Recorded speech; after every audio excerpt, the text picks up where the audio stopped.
नमस्कार दोस्तों, SP maker GK के यूट्यूब चैनल पर आपका स्वागत है। आज हम रीजनिंग का प्रैक्टिस सेट 10 देखेंगे। इसमें रीजनिंग के 15 इंपॉर्टेंट प्रश्न हैं। यदि आप एसएससी, रेलवे या किसी स्टेट एग्जाम की तैयारी कर रहे हैं तो ये प्रैक्टिस सेट आपके लिए काफ़ी ज़्यादा इंपॉर्टेंट है, क्योंकि दोस्तों इस प्रैक्टिस सेट में जो प्रश्न दिए गए हैं उसी टाइप के प्रश्न आपकी परीक्षाओं में पूछे जाएंगे। तो चलिए दोस्तों, हम शुरू करते हैं प्रश्न नंबर 1 से। देखिए दोस्तों, हमारा पहला प्रश्न है, नीचे दी गई श्रृंखला श्रेणी में प्रश्न चिन्ह के स्थान पर कौन सी संख्या आएगी। इसमें दोस्तों आप लोगों को बताना है इस क्वेश्चन मार्क की जगह पर कौन सी संख्या आएगी। तो देखिए दोस्तों, इसको आप कैसे सॉल्व करेंगे। यहाँ पर देखने का प्रयास करेंगे तो 11 से कितना हुआ, 13 हुआ। यहाँ पर दोस्तों आपका 2 बड़ा। 13 से 17 हुआ आपका कितना बड़ा, 4 बड़ा। 17 से 19 हुआ कितना बड़ा दोस्तों आपका, 2 बड़ा। 19 से 23 हुआ कितना बड़ा दोस्तों आपका, 4 बड़ा। यहाँ पर दोस्तों आपको एक पैटर्न शो होता होगा। क्या दोस्तों पैटर्न यहाँ पर देखिए, पहले 2 बड़ा, फिर 4 बड़ा, फिर 2 बड़ा, फिर 4 बड़ा। अब दोस्तों आगे हम क्या करेंगे, अगर हम आगे 2 बढ़ा के देखेंगे तो 23 में जब आप 2 बढ़ाएंगे तो आपका कितना हो जाएगा, 25।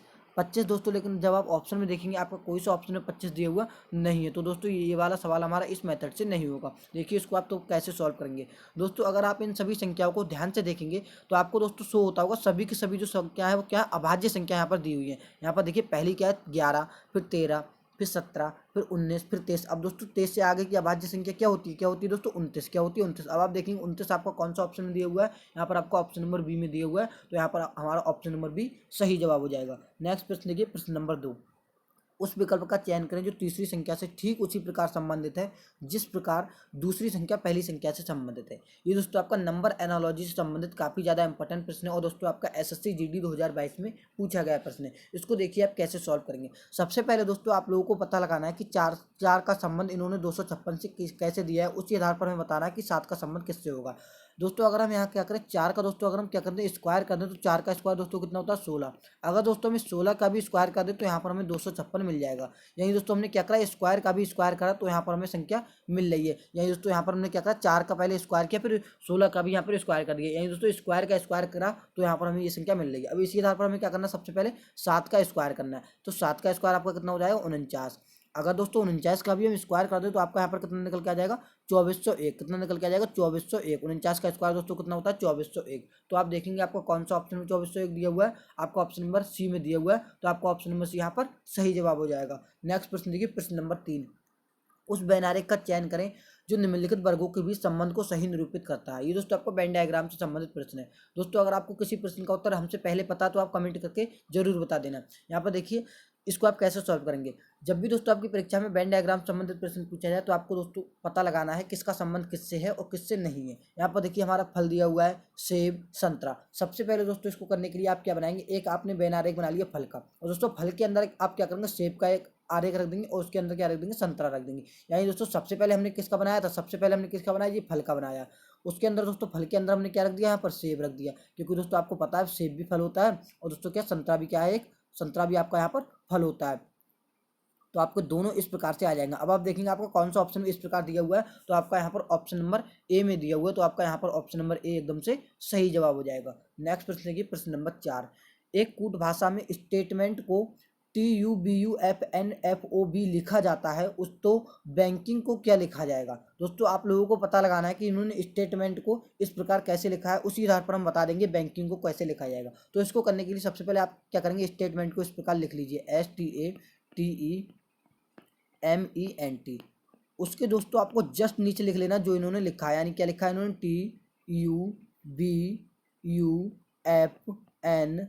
TUBUFNFO, लास्ट में क्या है, बी। अब आप दोस्तों इसमें ध्यान से देखने का प्रयास करेंगे तो दोस्तों आपको एक पैटर्न शो होता होगा। पैटर्न दोस्तों क्या है, एस से टी हुआ है यहाँ पर एक बड़ा, टी से यू हुआ एक बड़ा, ए से बी यहाँ पर भी एक बड़ा दोस्तों, और दोस्तों टी से क्या हुआ, बी हुआ यहाँ पर भी एक बड़ा, ई से एफ यहाँ पर भी दोस्तों एक बड़ा। इसी प्रकार दोस्तों एम से एन यहाँ पर भी एक बड़ा, ई से एफ यहाँ पर भी दोस्तों एक बड़ा। और दोस्तों यहाँ पर देखने का प्रयास करेंगे तो लास्ट में यहाँ पर क्या है, एन, एन से क्या हुआ, ओ हुआ यहाँ पर भी दोस्तों आपका क्या बड़ा, एक बड़ा। इसी आधार पर आगे देखेंगे तो दोस्तों टी से क्या हुआ, बी हो रहा है। यहाँ पर दोस्तों लास्ट में क्या हो रहा है, यहाँ पर आप देखने का प्रयास करेंगे तो लास्ट में 2 बटा है, क्योंकि दोस्तों टी के बाद क्या आता है, यू, यू के बाद क्या आता है, बी। तो यहाँ पर 2 बटा है, तो लास्ट में आपको सिर्फ 2 बढ़ा देना है। यहाँ पर आप देखेंगे बैंकिंग का लास्ट लेटर कौन सा है, जी। तो दोस्तों आप जी में जब 2 बढ़ाएंगे तो पहला बढ़ाएंगे तो क्या हो जाएगा, एच, एक और बढ़ाएंगे तो क्या हो जाएगा, आई। अब आप देखेंगे ऐसा कौन सा ऑप्शन है जिसके लास्ट में आई है। हमने दोस्तों यहाँ पर ऑप्शन देखा ए नहीं हो सकता, बी भी नहीं हो सकता, सी भी नहीं हो सकता, यहाँ पर हमारा ऑप्शन नंबर डी हो सकता, डी है सही जवाब। क्योंकि दोस्तों क्यों, डी के दोस्तों लास्ट में आई दिया हुआ, तो यहाँ पर हमारा सही उत्तर क्या हो जाएगा, डी। अब दोस्तों आप इसको पूरा भी सॉल्व कर सकते हैं। देखिए बी के बाद क्या आता है सी, तो सी हमारा यहाँ पर दिया हुआ है। ए के बाद क्या आता है बी भी हमारा यहाँ पर दिया हुआ है। एन के बाद क्या आता है दोस्तों ओ भी यहाँ पर दिया हुआ है। के बाद एल भी यहाँ पर दिया हुआ है। और इसी प्रकार दोस्तों आई के बाद यहाँ पर जे भी दिया हुआ है। और एन के बाद क्या आता है ओ, तो ओ भी हमारा यहाँ पर दिया हुआ है। तो दोस्तों यहाँ पर हमारा सही उत्तर क्या हो जाएगा, ऑप्शन नंबर डी। नेक्स्ट प्रश्न देखिए, प्रश्न नंबर 5। उस विकल्प का चयन करें जो तीसरी संख्या से ठीक उसी प्रकार संबंधित है जिस प्रकार दूसरी संख्या पहली संख्या से संबंधित है। इसमें दोस्तों आप लोगों को पता लगाना है कि इन्होंने जेड का संबंध एम से किस प्रकार दिया है, उसी आधार पर हमें बताना है एस का संबंध किससे होगा। यहाँ पर दोस्तों आप देखेंगे सबसे पहले आपको क्या करना है, लेटर की नंबरिंग करना है। यहाँ पर देखेंगे जेड दोस्तों आपका 26 पे होता है और दोस्तों एम आपका 13 पे होता है। यानी दोस्तों हम यहाँ से यहाँ तक आए दोस्तों, हमने कितना कम कर दिया, 13 कम कर दिया। दोस्तों 26 में जब आप 13 कम करेंगे तो आपका 13 है, तो बचेगा 13 पे यहाँ पर एम दिया हुआ है। इसी आधार पर हम क्या करेंगे, एस की नंबरिंग करेंगे। दोस्तों एस आपका कितने नंबर पे होता है, एस दोस्तों आपका होता है 19 पे। 19 में से दोस्तों अगर आप 13 कम कर देंगे तो दोस्तों आपका कितना रह जाएगा, 6 पे दोस्तों आपका कौन सा लेटर होता है, 6 पे दोस्तों आपका लेटर होता है एफ। अब आप देखेंगे एफ आपका कौन सा ऑप्शन दिया हुआ है, आपका ऑप्शन नंबर ए में दिया हुआ है, तो आपका ऑप्शन नंबर ए यहाँ पर सही जवाब हो जाएगा। नेक्स्ट प्रश्न देखिए, प्रश्न नंबर 7। यहाँ पर क्या करेंगे दोस्तों, आप प्रश्न नंबर 6 देखेंगे। प्रश्न नंबर 6 देखिए, एक कतार में खड़े राज्यपाल का स्थान बाएं से 17वां है और उसका दाएं से 30वां है, तो बताइए कतार में कुल कितने व्यक्ति हैं। ये दोस्तों आपका काफ़ी ज़्यादा इंपॉर्टेंट प्रश्न है। इसमें दोस्तों आपको लोगों को बताना होता है, एक तो दो चीज़ें इसमें पूछी जाती हैं। एक तो क्या दोस्तों इसमें टोटल बताना होता है, और एक पूछी जाती है किसी की लेफ्ट या राइट से स्थिति पूछी जाती है। टोटल देकर लेफ्ट या राइट से स्थिति पूछ लेगा।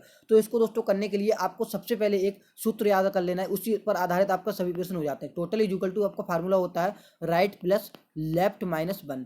Total is equal to formula होता है राइट प्लस लेफ्ट माइनस 1। ये आपको फार्मूला रट लेना है। और इसी आधार पर अगर आपसे दोस्तों टोटल दिया हुआ हो और राइट दिया हुआ है, आपसे लेफ्ट पूछा हो, तो आप आसान तरीके से निकाल सकते हैं। लेकिन दोस्तों हमसे क्या पूछा है इसमें, टोटल। तो दोस्तों टोटल कैसे निकालेंगे, यहाँ पर राइट साइड से इसका स्थान कितना दिया हुआ है राज्यपाल का, 30। दोस्तों ये फार्मूला हमारा तभी अप्लाई होता है जब एक ही पर्सन की स्थिति दोनों छोर से दी हुई होती है।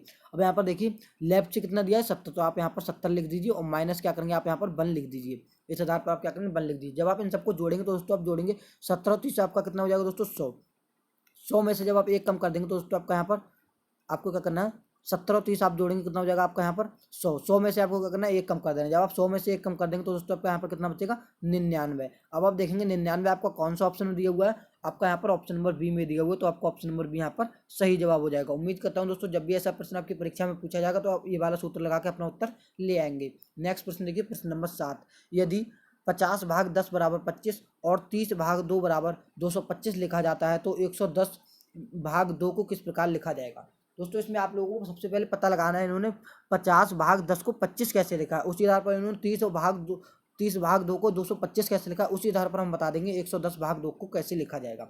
यहाँ पर दोस्तों आप देखिए सबसे पहले आप क्या करेंगे, 50 भाग 10। दोस्तों आपको क्या करना है, 50 को 10 से भाग देना, तो दोस्तों 10 पंजे कितना होता है 50। अगर दोस्तों हम इसी 5 का स्क्वायर कर दें तो यहाँ पर हमें यहाँ पर 25 मिल जा रहा है। इसी आधार पर दोस्तों यहाँ पर देखेंगे 30 भाग 2, तो दोस्तों यहाँ पर कितना हो जाएगा 15। 15 का दोस्तों अगर हम स्क्वायर कर दें तो यहाँ पर हमें कितना मिल जा रहा है, 225 यहाँ पर हमें मिल जा रहा है। 15 का अगर हमने स्क्वायर कर दिया तो यहाँ पर हमें कितना मिल जा रहा है, 225 मिल जा रहा है। अब दोस्तों हम यहाँ पर क्या करना है, सबसे पहले भाग कर रहे हैं और क्या कर रहे हैं, उसका स्क्वायर कर दें तो यहाँ पर हमें संख्या मिल जा रही है जो दी हुई है। अब हम क्या करेंगे दोस्तों, जो हमसे पूछा उसका उत्तर देते हैं, 110 भाग 2 हमसे दोस्तों जे पूछा है। तो दोस्तों जब आप इसको भाग देंगे तो आपका यहाँ पर कितना आ जाएगा, 55। कितना आ जाएगा 55। 55 का दोस्तों जब आप स्क्वायर करेंगे तो आपका यहाँ पर कितना निकल के आ जाएगा दोस्तों, 30 25। 55 का दोस्तों स्क्वायर कितना निकल के आ जाएगा, 30 25। दोस्तों आपको स्क्वायर ऑलमोस्ट 50 से 60 तक आपको याद कर लेने, क्योंकि दोस्तों इस प्रकार के प्रश्न आपकी परीक्षा में पूछे जाते हैं। आपका यहाँ पर टाइम ज़्यादा लग सकता है अगर आपको स्क्वायर याद नहीं है तो आप देखेंगे 3025 आपका कौन सा ऑप्शन में दिया हुआ है, आपका यहाँ पर ऑप्शन नंबर सी में दिया हुआ है, तो आपका ऑप्शन नंबर सी सही जवाब हो जाएगा।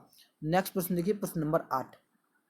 हरि को याद है उसके पिता का जन्मदिन 13 और 16 जून के बीच में पड़ता है, जबकि उसकी बहन को याद पड़ता है कि उनके पिता का जन्मदिन 14 और 18 जून के बीच पड़ता है।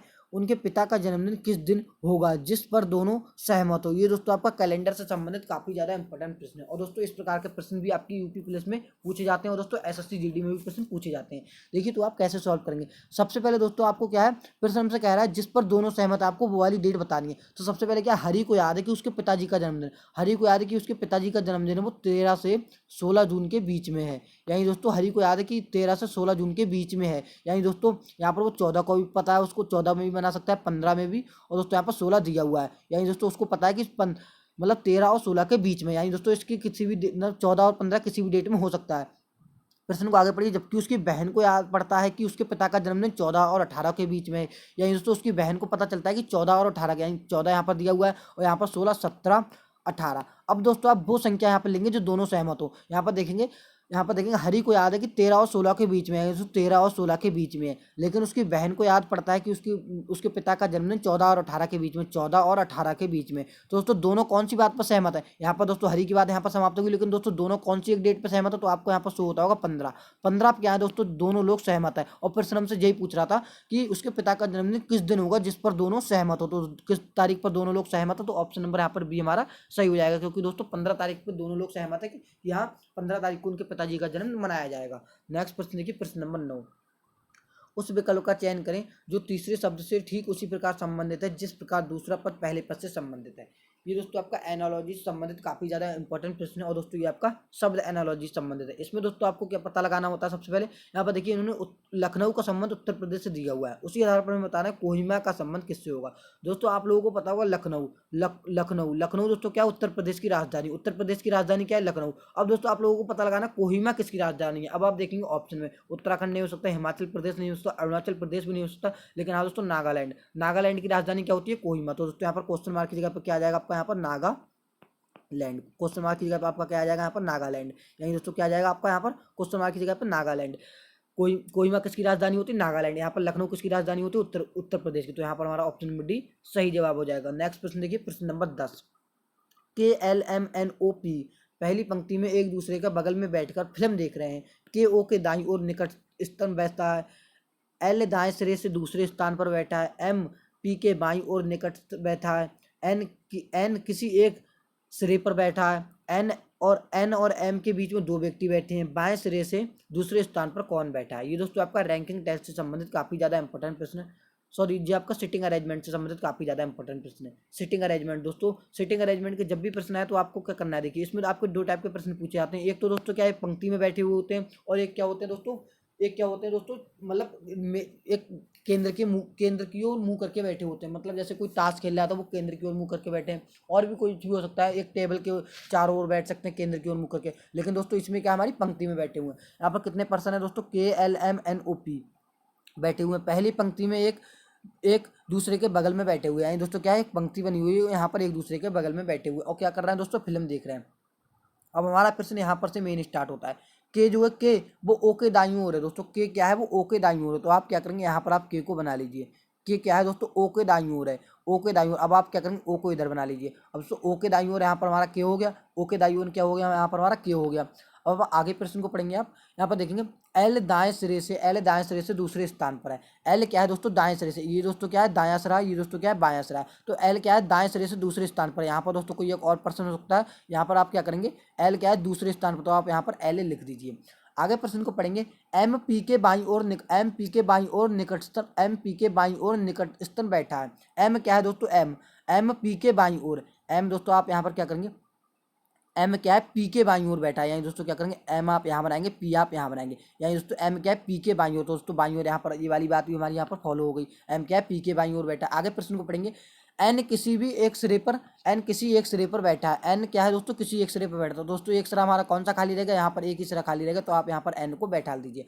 अब प्रश्न हमसे पूछ रहा है एन, आगे प्रश्न कह रहा है एन और एम के बीच में दो व्यक्ति बैठे, तो आप क्या देखेंगे, एन जे है एम जे, इसके बीच में दो पर्सन यहाँ पर हमारे बैठे, तो ये वाली बात भी यहाँ पर हमारी फॉलो होगी। आगे प्रश्न पूछ रहा है हमसे बाएं सिरे से दूसरे स्थान पर कौन है। तो दोस्तों बाएं सिरे से दूसरे स्थान पर प्रश्न पूछ रहा है, बाएं सिरे से दूसरे स्थान पर कौन है। तो दोस्तों ये क्या है आपका, ये क्या आपका बायां सिरा है और ये क्या है आपका दायां सिरा। तो दोस्तों बाएं सिरे से दूसरे स्थान पर कौन है, यहाँ पर आपका के, यानी पहले स्थान पर कौन है ओ, दूसरे स्थान पर कौन है आपका बाएं सिरे से के। तो आप देखेंगे कि आपका कौन सा ऑप्शन में दिया हुआ है, आपको ऑप्शन नंबर बी में दिया हुआ है, तो आपका ऑप्शन नंबर बी यहाँ पर सही जवाब हो जाएगा। नेक्स्ट प्रश्न देखिए, प्रश्न नंबर 11, ए व बी भाई हैं, सी व डी बहनें हैं, ए का बेटा डी का भाई है, तो बताओ बी का सी से क्या संबंध है। ये दोस्तों आपका ब्लड रिलेशन से संबंधित काफी ज्यादा इंपॉर्टेंट प्रश्न है दोस्तों। इस प्रकार के प्रश्न आपकी परीक्षा में पूछे जाते हैं। तो देखिए दोस्तों इसको आप कैसे सॉल्व करेंगे।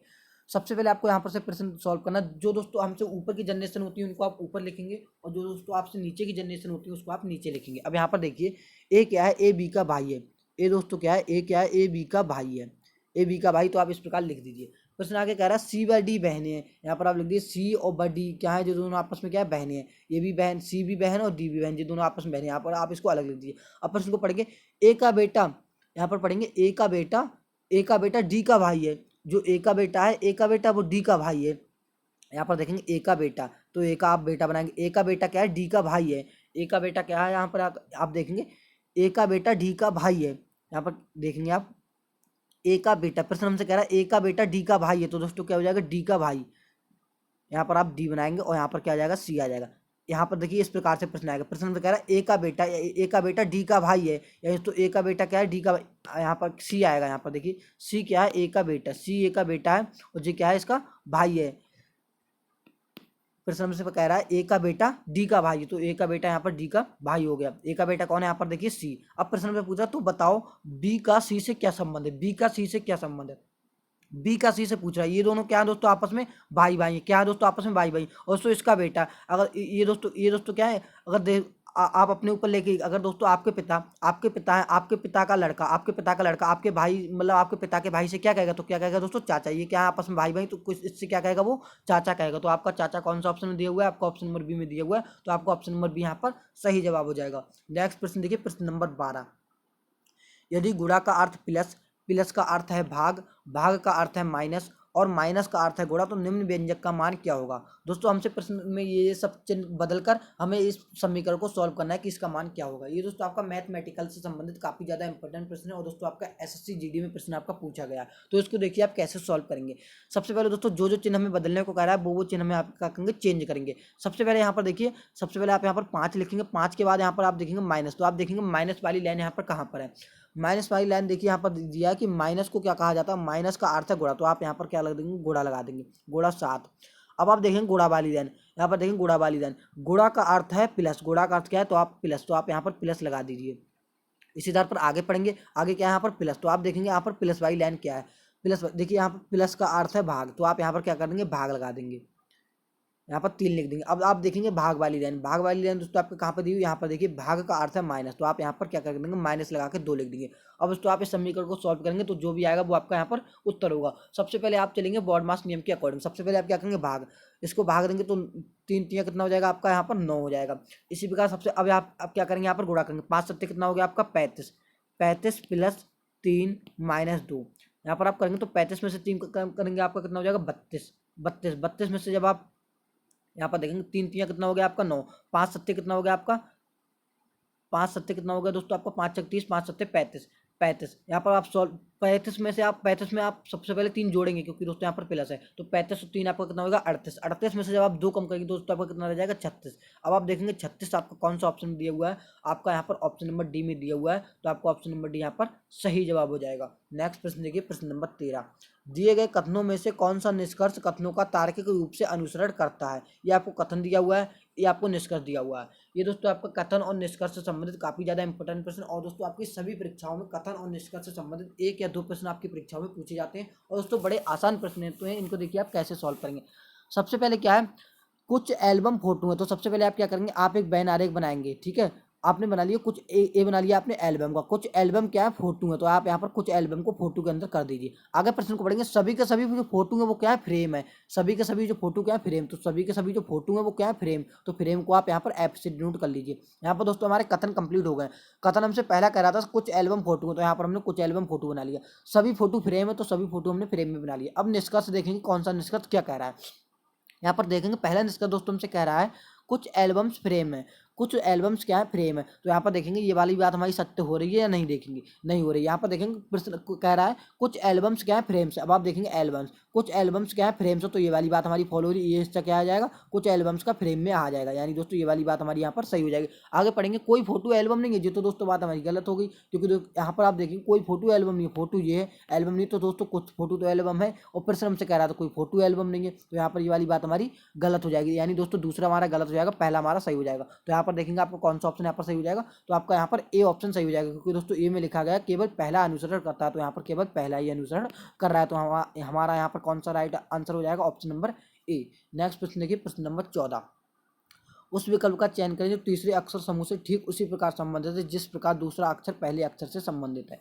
दोस्तों आप लोगों को बताना कि गेट का संबंध 7105 से किस प्रकार है, उसी प्रकार आपको बताना है होम का संबंध किससे होगा। इसको दोस्तों करने के लिए सबसे पहले आप क्या करेंगे, GAT, आपको गेट को पूरा लिख लेना है इस प्रकार। और दोस्तों इन्होंने गेट को क्या लिखा है, इन्होंने लिखा है 7105। देखिए दोस्तों इन्होंने किस प्रकार लिखा है, यहाँ पर दोस्तों आप ध्यान से देखेंगे जी आपका कितने पे आता है, 7 पे आता है, ए आपका 1 पे होता है, और दोस्तों टी आपका कितने पे होता है, टी आपका होता है दोस्तों 20 पे, और दोस्तों ई आपका कितने पे होता है 5 पे। लेकिन आप दोस्तों यहाँ पर ध्यान से देखेंगे तो दोस्तों यहाँ पर देखेंगे पहले 2 लेटर यहाँ पर समान है, यहाँ पर भी समान है। यहाँ पर दोस्तों इसकी ई को 5 लिखा तो यहाँ पर भी 5 लिखा, लेकिन दोस्तों इन्होंने क्या करा 20 में दोस्तों इन्होंने क्या लिखा, सिर्फ और सिर्फ 0 लिखा। 0 बोले तो यानी दोस्तों यहाँ पर इकाई का अंक लिखा, क्या लिखा दोस्तों यहाँ पर इकाई का अंक लिखा। तो हम उसी आधार पर बताएंगे होम को कैसे लिखा जाएगा। अब सबसे पहले आप यहाँ पर करिए होम, HOME आप इस प्रकार लिख लीजिए। अब इसकी क्या करिए, आप नंबरिंग करिए। दोस्तों एच आपका कितने पता है, 8 पे आता है, वो आपका 15 पे आता है, एम दोस्तों आपका 13 पे आता है, ई दोस्तों आपका 5 पे आता है। अब दोस्तों आपको 8 तो ऐसा ही रहेगा सेम, और दोस्तों इसका इकाई अंक क्या आ जाएगा, 5 आ जाएगा। एम का इकाई अंक क्या आ जाएगा, 3 आ जाएगा। दोस्तों 5 ऐसे ही रहेगा। अब आप अपने ऑप्शन में देखेंगे 8535, आप अपने ऑप्शन में देखेंगे 8535 आपका कौन सा ऑप्शन में दिया हुआ है, आपका यहाँ पर ऑप्शन नंबर सी में दिया हुआ है, तो आपका ऑप्शन नंबर सी यहाँ पर सही जवाब हो जाएगा। नेक्स्ट प्रश्न देखिए, प्रश्न नंबर 15। नीचे दिए गए अक्षर समूह का उपयोग करके कौन सा अक्षर समूह बनाया जा सकता है। ये दोस्तों आपका काफी ज्यादा इंपॉर्टेंट प्रश्न और दोस्तों बिल्कुल आसान प्रश्न होते हैं। इसको देखिए आप कैसे सॉल्व करेंगे।